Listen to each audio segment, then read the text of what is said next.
This is a bit of a naive question, and I'm wondering if you could do a better job, or even if I could do a better job. How difficult do you imagine it is to be the Prime Minister? Now, we all are in the belief that, of course, this is an immensely difficult job. It's so tricky. We've had so many Prime Ministers that have been axed and got rid of relatively quickly in recent times. I say so many, but a number. And we imagine it must be a tricky job. And is it because they're just all idiots, or they're badly advised, or they just can't cope with the pressure? I don't know, but there are times when I'm listening to the news, and I'm not a particularly intelligent person, as you know, and I'm very naive, and I have a very number of opinions which people disagree with, and I understand that. We're all entitled to disagree with one another. That's what makes life interesting. If we all agreed, it wouldn't be the same, would it? But there are certain common ground, I think, that most people generally can agree on. And that's where it sort of benefits everybody, or as many people as possible, rather than just very small numbers of people. We want to try and, particularly if you're the Prime Minister. And I ask myself, I wonder if I could do a better job. Could I have a go? I mean, it seems as if people are having a go and making a complete hash of it. And I think, well, surely I could have a go and maybe not make a complete hash of it. Now, as I say, this is a very naive question, but I'm sure as you've sat there listening to the news, you've also thought, hang on a minute, I could do a better job than this. There are just a number of things, really, I think the Prime Minister has got to do, because the rest is done by everybody else, isn't it? I mean, the Prime Minister, as far as I can work it out, being the CEO of the government, the Commander-in-Chief, is really just there to sort of say yes or no to stuff. Isn't that how it works? I mean, they haven't got to think up the policies themselves, have they? People are going to do all that work because they haven't got time to think up those policies. There's so many things that you would imagine the Prime Minister has got to say yes or no to, or hang on a minute, let me read that report before I make a decision on that, or let me have a look at that, and what are the pros and what are the cons on that, who's going to be advantaged, who's going to be disadvantaged on that policy, are you sure that's going to work, could you rethink that again, how much are we going to spend on that, what does the Chancellor say? There's so many things that the Prime Minister has got to sort of have a command of knowledge on, but they haven't actually got to do the work. And I think that's the point. Yes, they've got to turn up on a Wednesday like today and have a few deflecting comments to get against the on the any questions thing, where they in Parliament and everybody's got PMQs, isn't it? That's the thing, where they've got to answer all these things and they've got to be briefed on all these different things, and so is going to ask about this and so. But surely so much of what the Prime Minister has to do is down to common sense. And I just wonder whether any of the Prime Ministers that we get, that whole parliamentary bubble that they all live in, is whether they actually manage to get any common sense, that sort of thing that says, well, who's going to benefit from this, and what's the advantage of this, what's the disadvantage, who's going to be upset and who's going to be pleased. If I know that there's always this feeling, and I can't say whether it's true or not true, that everybody's on the take. You get the feeling that everybody's on the take, and therefore everybody's thinking, yeah, all these decisions are based on little backhanders that are coming in, and it's, well, if you do this, I'll do that for you. And I'm sure that goes on. And you almost want somebody who's above all of that and going, right, okay, listen, I'm not having any of that. I've got my standards. The standards are extremely high. I want to be here for the benefit of the country. Because after all, everything the Prime Minister does, naturally, it's all, in Parliament, it's all being recorded by Hansard, which is the sort of verbatim words, well, obviously that's what verbatim means, being recorded, so that anybody can go back and say, well, what did you say about this and what did you say about that? Everything else that the Prime Minister is doing is being scrutinised, And certain things, of course, I imagine have to be behind closed doors because the decisions have to be made in secret on certain things because of foreign powers, shall we say, or certain company interests that don't want to know you're going to do this and do that, because not everybody is friendly and nice and has the benefit of others in hand, which is a shame because humans really do need people who have the benefit of everybody else in their mind. But we know that companies and corporations and the directors of these companies and corporations, a lot of them are complete, well, they're just in it for themselves and how much they can get, and they all want to have more power, and you just wonder what they're going to do with all this power and all this money. But anyway, that's a completely different side issue. So you do think, I think to myself, you know, how difficult could it be? Could somebody come to me and if they explain, I mean, there's a lot of stuff that goes on in there that I have no understanding, but if somebody's able to explain to me what the fiscal this, that and the other means of a certain policy, and say, hang on a minute, okay, I want this in layman's terms. Don't assume I know anything. Just because I'm the Prime Minister, I want you to put this over in Peter and Jane language.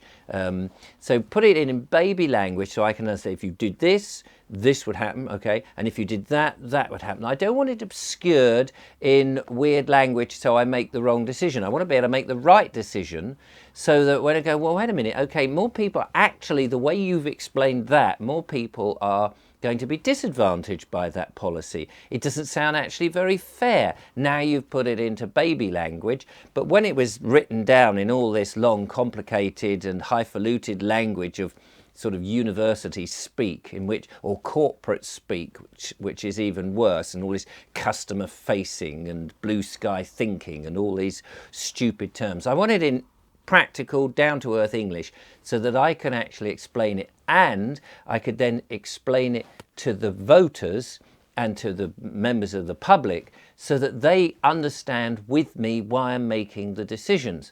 That would seem the most natural thing to me to be able to do. So, and also I'd want those decisions to be public so that people could know why I'm making a decision as much as it is, apart from in those very, you know, where it is advisable that perhaps Russia doesn't know what we're doing or China doesn't know what we're thinking, because obviously we need to play some cards close to our chest in order to have a little bit of an advantage in the global sphere.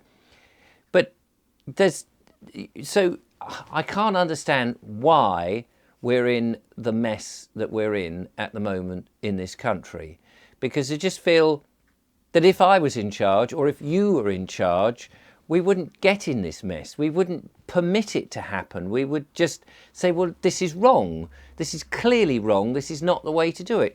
There are only a number of basic things that we need to do as a government to make society work. We're very clever, really, and we can give the general public a lot more, what's the word I'm looking for? We can give them a lot more power to them to make the right decisions. Instead of like the last 2 years when we went through the pandemic, instead of saying, no, people are too stupid to work out whether they want a vaccine or not, instead of mandating that sort of stuff, we should say, well, look, the choice is yours. Have it if you want to, don't have it if you don't. Don't lock them down. Let's not lock people down and cause chaos down the thing. Let's not have too much migration. Let's not allow these people coming in. I saw an interesting thing yesterday, and I thought this was quite a relevant point, that the government were able to lock everybody down, and they were able to fine people who sat on a bench in the outdoors in the sunshine where it was most healthy during the pandemic. They were sending up drones to stop people walking on the Peak District. You weren't allowed to go and say goodbye to a loved one during a funeral because too many people would be around, even if it was outside. Even if you conducted, even a cremation or the service was outside, you still weren't allowed to go in, you know, it had to be restricted numbers or in some cases not at all. All of this, all of these draconian we can control, and yet the government was able to do that and have emergency powers to do all that but they seem completely unable to stop people coming in on boats, on rubber dinghies into this country. And in fact, having the RNLI and the border source actually doing basically a ferry service, bringing them across, even when they're in the French waters, just bringing them in and then putting them up in the most wonderful hotels that you and I, if ever we wanted to stay in a hotel like that, we'd have to pay through the nose to stay in these hotels. And people from sub-Saharan Africa, which I have no problem with them individually as individual peoples, of course, but I just think it's absolutely wrong to be able to say, come on world, we don't have any borders, just come onto our little island and mix things up a bit, and let's have a little bit of violence between two fractions of two cultures who weren't even in our... I mean, we've had our own English civil wars, we don't really need any more of that. And you'd think that the government, if they had the powers to actually lock us up, I mean, we have a chap now, almost the Prime Minister himself, who was quite happy to have people welded in their houses during the lockdown. Well, if we've got that power, surely we could stop the problems with immigration, which is upsetting a lot of people, yet the government don't seem to see it. Or indeed, the things like young, white, but it doesn't have to be white, I mean, but it does seem to be, they seem to be the target.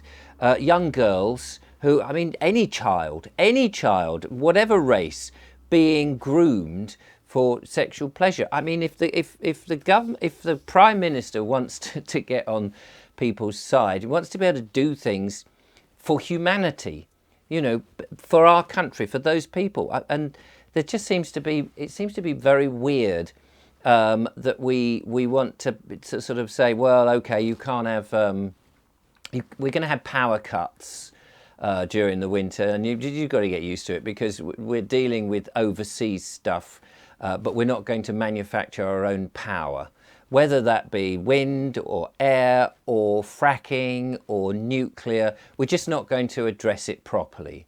And you think, if I was Prime Minister, I would just want to be able to have all that information and say, look, what is the best policies here? Okay, if it means that we've got to do a bit of fracking in the short term, it's not going to make that much difference if we do a bit of fracking and we get a little bit of more energy so that everybody can get through a bad winter. And yes, we can look at the green things. Let's not throw everything into the green thing, but maybe we can investigate it and improve the technology. And when that technology is really good and it's reliable, let's have it on stream. But in the meantime, let's invest in those areas which we know work, and we'll keep the country running and operating, and not put people into situations where they've got to pay through the nose and they can't choose between whether they switch the heating on or whether they're able to cook food and all of that. I mean, what a ridiculous situation that we're in, and we have the ability to do this.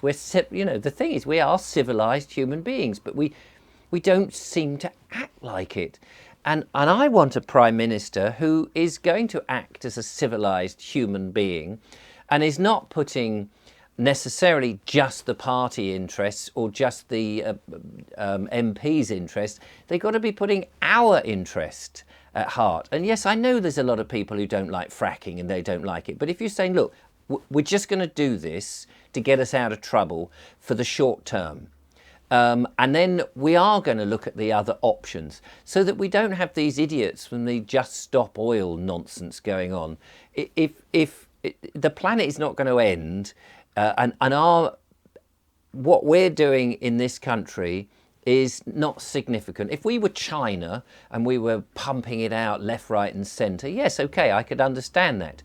That they might have a legitimate thing to saying, look, let's stop all this pollution and let's stop all... I get all of that. But we do so little here. Let's just try and keep this country going, being great, believe in ourselves, sort out the migrant crisis, put proper education back into school. Let's just sort of not have all this woke rubbish that's going around and having transvestites teaching in classrooms and you know, kids don't need to have all this sexualization business when they just need to learn some basic stuff to get them through their exams, to get them into jobs, to get their lives back to where we used to be, where we were a proud and jolly country.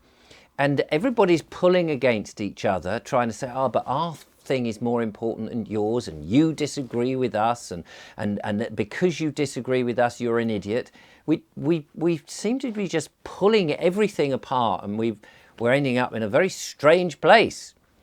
And so it does make you think that any one of us could do a far, far better job at being Prime Minister, of just using these, listening to real people, real people's concerns, and going, okay, I can see that's an issue for you. Well, we're trying to address that, but we're not going to address that on its own and then exclude everything else. We'll address a bit of that, and we'll address a bit of this, and we'll address a bit of that. And it seems to me it's quite a... doesn't seem to be that difficult a problem. And yet, it does seem to be that way for the Prime Minister. So my question, I know the comments are off, so my questions are rhetorical. Could you do a better job? I'm sure you could. I mean, I know it's like a poisoned chalice, and there's all those, backstabbers and stuff. And clearly you've got to sort of go, right, I don't want any of that. Let's change the system if necessary. We don't want a dictatorship, but we want some common sense, some normality, and we want everything to settle down. Basically, everybody just wants to be happy. They want to have a nice life. They want to have a bit of fun. They don't want to have... I think work is a good thing for people, that they should go and work, because when you work for something and you get paid for it and then you can buy something, you value it. You don't want to be given stuff, because when you're given stuff all the time, it has no value. If you've put some blood, toil and sweat into it, and you've saved up for something and you've got that thing, it has value. And you think, look at me, I've done that, I'm very pleased, and I'm happy with myself, and I'm happy with those people who've helped me. And I can't see what's wrong with that. And I can't see, obviously there's some people who can't go to work, and there are people who need the assistance, and there's people who have all sorts of physical and mental issues that we need to help. And that's a different thing. But those who are able to go and do it and achieve things and look out of their window and go, do you know, we've rebuilt society, we're friendly with our neighbours, people are all speaking the same language, there's no barriers, it doesn't matter necessarily where they've come from in the world, but they're all integrated and they're all talking a common language, and we're all here for the common good of each other and the society that we're in. How difficult can that be? I mean, it just seems to be very basic, really. And yet everybody is pushing and pulling, and we seem to be in the mess we are. So I think you and I could do a far better job than all these stuffed up idiots who we see on our televisions and on the internet, who are pretending that they are something special, because I don't think they're any more special than any of us. I think we could do a far better job, and I can even hear and feel that you're nodding. We really could.